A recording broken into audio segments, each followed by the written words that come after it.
আসসালামু আলাইকুম রহমতুল্লাহ। আবার চলে আসলাম নতুন একটা ভিডিও নিয়ে। আমাদের এক এমপি সাহেব মোবাইল নেটওয়ার্ক নিয়ে কি বলতে চায় শুনুন আপনারা। মোবাইল কোনো একটা অ্যাপ সৃষ্টি করে রাত 10টা থেকে ভোর 6টা পর্যন্ত নেটওয়ার্ক টাওয়ারগুলোকে নিষ্ক্রিয় করা যায় কিনা। भाई मारो मुझे मारो मारो मुझे मारो मारो नहीं ये मजाक हो रहा है एक सेकंड यार। এমপি সাহেব এটা আপনি কোনো কথা বললেন?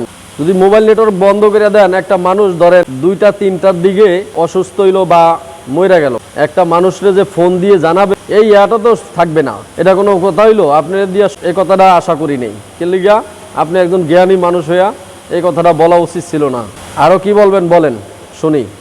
আমার মনে হয় না যে আর বেশি দিন আমাদের এই প্রজন্ম প্রতিবন্ধী না হয়ে থাকতে পারবে। বাচ্চাদের হাতে তো মোবাইল আপনারাই ধরাইছেন, এখন বলতেছেন যে তারা প্রতিবন্ধী হয়ে যাবে। প্রতিবন্ধী হবে না, আপনারা লেখাপড়া প্রতিবন্ধী হওয়ার কারণ বাইর করছেন, এই কারণেই প্রতিবন্ধী হবে। কেন আপনারা শিক্ষা ব্যবস্থার এরকম একটা পর্যায়ে নিয়ে গেছেন, এতেই তারা প্রতিবন্ধী হয়ে যাবে। শিক্ষা ব্যবস্থা ভালো করেন, প্রতিবন্ধী হবে না ইনশাআল্লাহ। বলেন আরো কি বলবেন বলেন শুনি।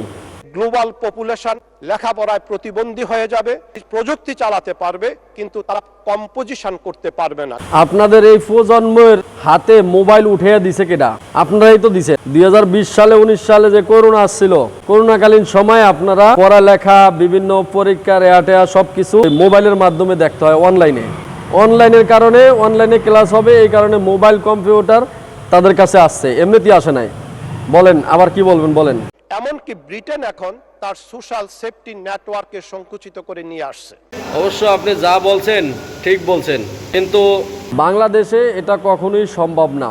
মোবাইল নেটওয়ার্কও বন্ধ করতে পারবে না, এখনকার প্রজন্ম মোবাইল বন্ধ করতে পারবে না, প্রজন্মর থেকে মোবাইল নিতে পারবে না। এই বাংলাদেশের শিক্ষা ব্যবস্থা চেঞ্জ করেন, মোবাইল সরানো লাগবে না, মোবাইল বাংলাদেশে আসা বন্ধ করে দেন, এরকম একটা নেন, আপনারা উদ্যোগ নেন।